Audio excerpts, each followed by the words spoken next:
Hello et bienvenue sur le podcast Créapi, le premier podcast à destination des créatrices qui veulent vendre sereinement leur création en ligne. Je suis Marie et je serai ton hôte sur ce podcast. Ma mission, t'accompagner sereinement et dans la bonne humeur pour le développement de ton activité en ligne afin que tu deviennes une créatrice happy et que tu puisses vivre de ta passion. Communication en ligne, réseaux sociaux, boutique en ligne, organisation, stratégie de vente, tous les meilleurs conseils te seront donnés et décryptés. Alors, installe-toi confortablement et c'est parti pour l'épisode du jour. Hello et je suis ravie de te retrouver dans le 4e épisode de Créapi. Aujourd'hui, je vais te présenter le kit de démarrage pour vendre tes créations en ligne. Comme on peut avoir le kit pour démarrer en couture, on a aussi le kit pour démarrer la vente en ligne et avoir de premiers résultats. À la fin de cet épisode, tu sauras exactement ce qu'il te faut pour vendre en ligne. Et alors, on parlera d'outils, mais tu verras, il n'y a pas que ça. C'est vrai, souvent on se dit que la première chose à faire pour vendre en ligne, c'est de créer une boutique en ligne.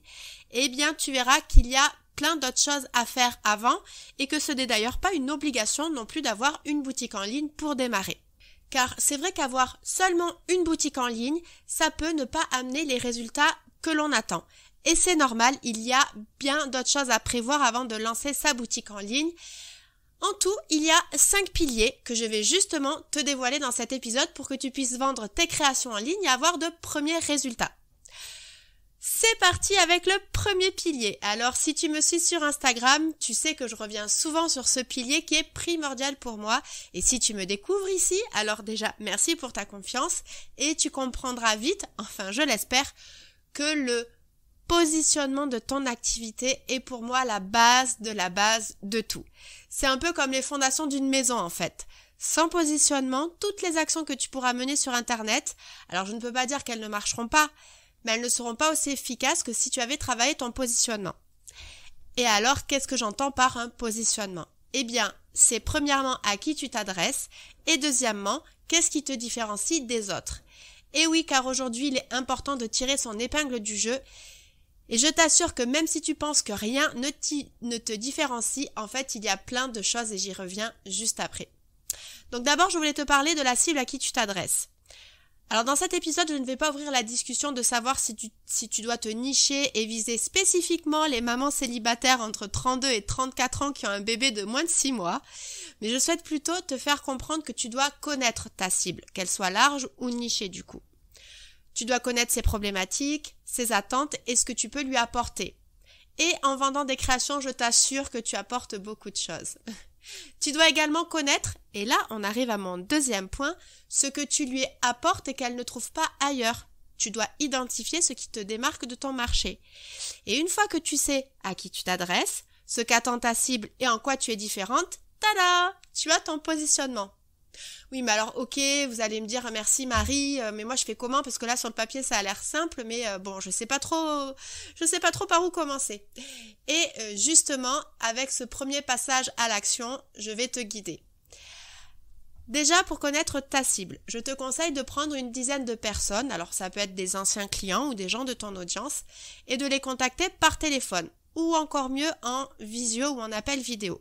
Et là tu pourras leur demander quelles sont leurs problématiques, leurs attentes et leurs difficultés, bien entendu par rapport à ce que tu vends. Et profites-en aussi pour leur demander en quoi ton produit a ou pourrait répondre à leurs besoins. Ça te donnera également des premières pistes pour la suite du passage à l'action qui arrive juste après. En tout cas, si tu ne te sens pas de faire ces appels, tu peux quand même faire un sondage sous Google Forms par exemple ou en story Instagram. Il y aura un peu moins de contenu à exploiter qu'une réelle conversation entre deux personnes, mais c'est toujours mieux que rien, donc je t'invite déjà au moins à faire ce premier passage à l'action là. Mais si tu as écouté mes autres épisodes de Créapi, tu l'as peut-être déjà réalisé. Du coup, tu peux passer à la suite et donc maintenant tu dois trouver ce qui te différencie. Et alors là, ça peut vraiment être sur plein de choses. Tu peux te différencier par ta personnalité, par tes valeurs, par ton histoire personnelle, par ton ou tes combats, par ta manière de communiquer, par ton identité de marque, et ça tombe bien, on en parle juste après. Tu peux aussi te différencier par ton expertise ou ta spécialisation. Par exemple, si tu travailles une technique ou un matériau précis, ou encore tu peux te différencier par ton service client. Bref, il y a plein de manières de se différencier. Pour t'aider, n'hésite pas à aller regarder les sites web de tes concurrents ou leur page Facebook, compte Instagram, et demande-toi à chaque fois en quoi je suis différente. Le but, c'est vraiment d'identifier ta différence. Et alors, je le précise, il n'y a aucun jugement de valeur à avoir sur cette fameuse différence. Enfin, cette ou ces différences. Tu peux en avoir plusieurs, bien entendu. Mais par exemple, si tu identifies que tu es plus spontanée que l'une de tes concurrentes, ça peut être un avantage pour l'une de tes clientes, mais ça peut être un défaut pour quelqu'un d'autre. Mais c'est bien ta différence.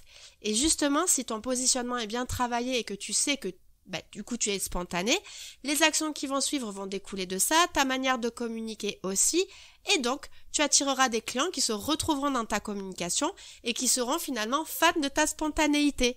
Ta différence sera donc devenue un avantage concurrentiel. Voilà, la boucle est bouclée, je puis dire. On pourrait presque arrêter l'épisode là, mais non, on va aller un petit peu plus loin. Mais juste avant de passer au pilier suivant, pour clôturer cet exercice, vraiment, je souhaiterais que tu notes sur un papier ou sur ton ordinateur, donc, qui tu aides, ce qui te différencie et que tu gardes ça précieusement parce que tu verras que ça t'aidera assez souvent. Bien, alors maintenant que ton positionnement est clair et précis, il va falloir l'illustrer. Et pour cela, tu vas donc avoir besoin d'une identité de marque, que l'on appelle aussi plus souvent une identité visuelle. Alors, j'ouvre la parenthèse, mais personnellement, je préfère le terme identité de marque, car le but d'une identité, finalement, c'est pas simplement d'avoir une identité visuelle, mais bien une identité visuelle qui met en avant ta marque. Une identité visuelle réussie est pour moi, finalement, une identité de marque. Voilà, je referme la parenthèse. Et donc, dans ton identité de marque, on y retrouvera donc ton logo, tes typos, les associations des couleurs de ta marque, tous les éléments graphiques, les éléments photographiques, le ou les packaging de tes produits, tes cartes de visite, des templates pour tes réseaux sociaux, enfin bref, tout ce qui te permet de mettre en avant les communications de ta marque de manière visuelle. Et pour le passage à l'action de ce pilier, alors je ne vais pas te demander de créer l'identité de ta marque maintenant, c'est un chantier assez important, souvent à faire réaliser par un professionnel, mais dès maintenant ce que tu peux faire, alors si tu as déjà travaillé cette identité, eh bien tu peux reprendre un dossier que tu rangeras bien où tu pourras remettre du coup tous les éléments d'identité de marque, et pourquoi pas tu pourrais aussi le mettre sous forme de board sur un grand tableau Canva, c'est ce que l'on appelle dans le métier en fait le brand board. Et ça permet vraiment de visualiser en un coup d'œil toute ton identité de marque. Ou bien, sinon, si tu n'as jamais travaillé encore sur cette identité, tu peux contacter un professionnel dont c'est le métier, donc un brand designer ou un web designer, et comme ça, il pourra t'accompagner sur ce projet. Alors après, si tu le souhaites, je peux te conseiller des personnes, donc tu n'as qu'à venir me voir sur Instagram et me demander, ce sera avec plaisir. Ok, alors maintenant que tu as un positionnement clair, une identité de marque qui l'illustre parfaitement, tu vas devoir passer au troisième pilier, celui d'avoir un cap. On a tendance à l'oublier complètement, mais de définir un cap, une vision, des objectifs, tu l'appelles comme tu le souhaites, ça te permettra de rester aligné et concentré sur tes missions principales et ça te permettra donc de développer ton activité plus facilement et du coup aussi plus sereinement. Par exemple, en définissant un cap, eh bien tu pourras savoir si justement tu tiens tes objectifs. On ne peut pas dire que quelque chose ne marche pas si finalement on ne définit pas ce qui marche. Tu pourras également voir ce qui a fonctionné et moins bien fonctionné pour du coup identifier ce que tu dois refaire et ce que tu ne dois pas refaire. Et ça te permettra également d'identifier là où tu dois mettre plus d'efforts. Alors si tu débutes, je reconnais que c'est pas facile, mais essaie d'avancer petit pas par petit pas en te fixant par exemple des objectifs sur un trimestre ou sur un mois par exemple. Et pour le passage à l'action de ce pilier, du coup je vais te demander de noter donc dans un premier temps tes grands objectifs. Par exemple, est-ce que c'est quitter ton travail salarié sous X mois, arriver à dégager de premiers revenus avec la vente de tes créations? Et ça, on viendra le préciser avec le pilier suivant.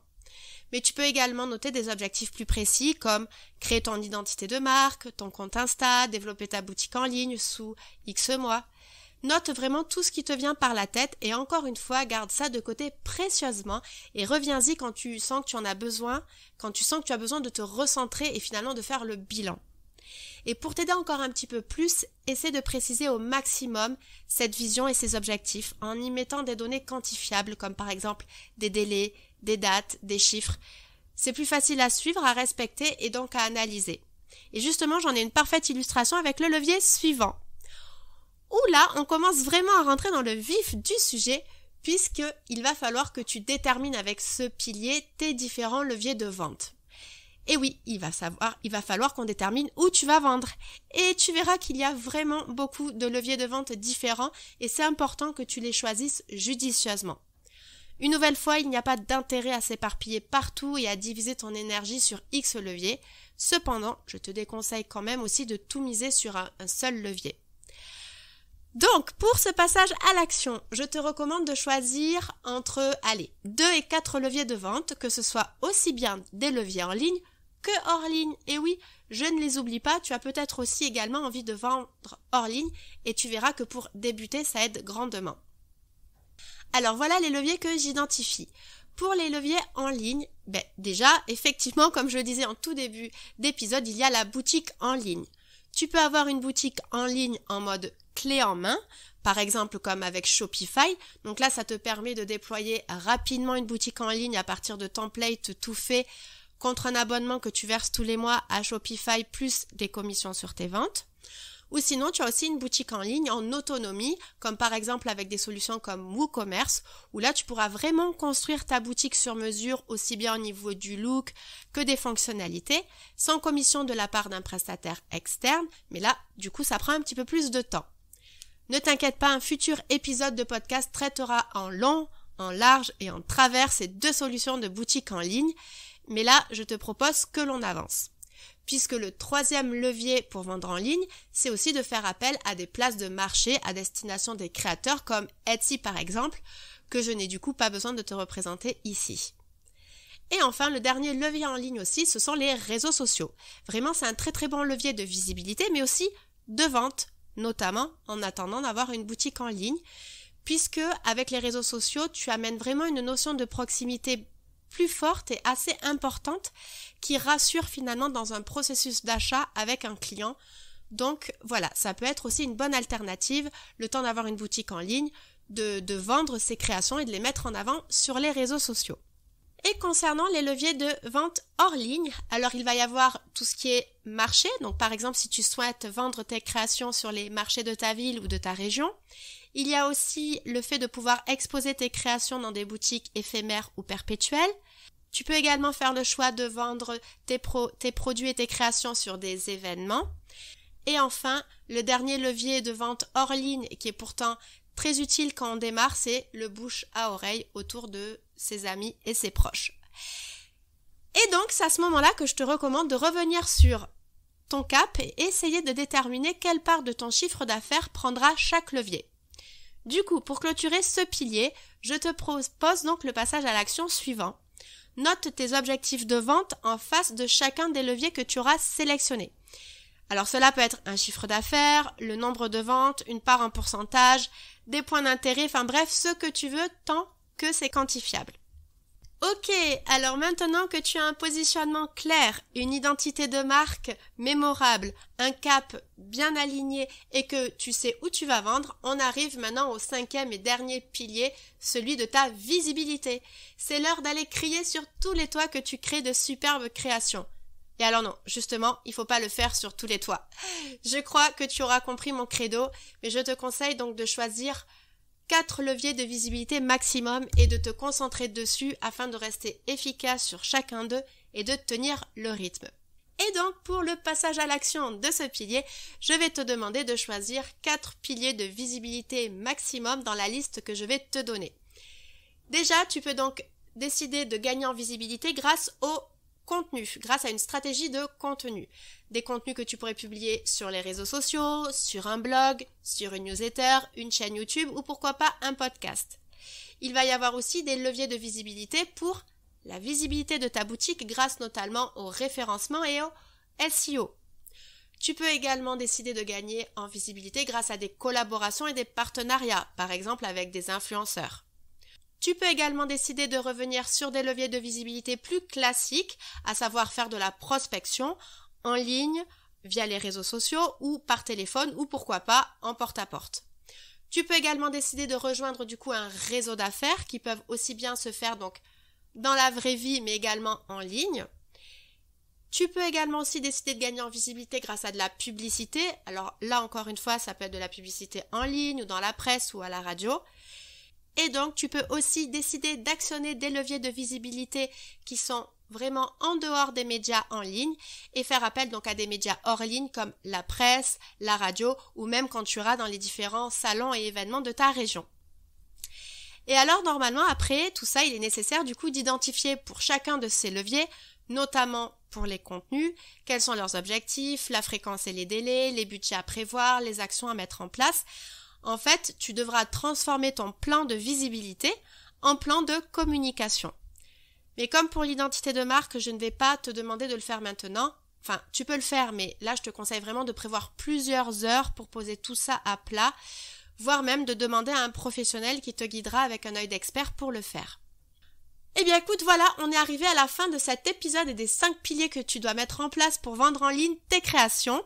Alors je reconnais que c'était assez dense, mais je te rappelle que tu as toujours la version écrite sur mon blog si tu souhaites revenir sur les passages à l'action au calme. Je mettrai le lien de l'article du blog dans les notes de l'épisode. Et puis aussi je développerai certains de ces sujets dans de futurs épisodes de podcast. D'ailleurs, n'hésite pas à venir me voir sur Instagram pour me dire celui que tu voudrais que je traite en premier. Et donc, j'en profite du coup pour te rappeler les 5 piliers du kit de démarrage pour vendre tes créations en ligne que nous venons de voir. Il te faut donc un positionnement clair et précis, une identité de marque mémorable, un cap pour rester aligné, des leviers de vente judicieux et un plan de visibilité réaliste. Voilà, écoute, j'espère sincèrement que ces conseils t'aident à y voir plus clair dans cette jungle de la communication en ligne et vraiment n'hésite pas à me partager tes passages à l'action sur Instagram ou par email. Toutes mes coordonnées sont dans les notes de l'épisode afin que je puisse voir justement tes progrès et tes avancées. Et si l'épisode te plaît et que tu souhaites le soutenir, n'hésite pas à lui laisser un 5 étoiles sur ta plateforme de podcast préférée, ça l'aiderait beaucoup et moi également par la même occasion. Sur ce, je te souhaite une bonne journée, soirée, nuit, selon d'où tu m'écoutes et je te dis à très vite dans le prochain épisode. Salut!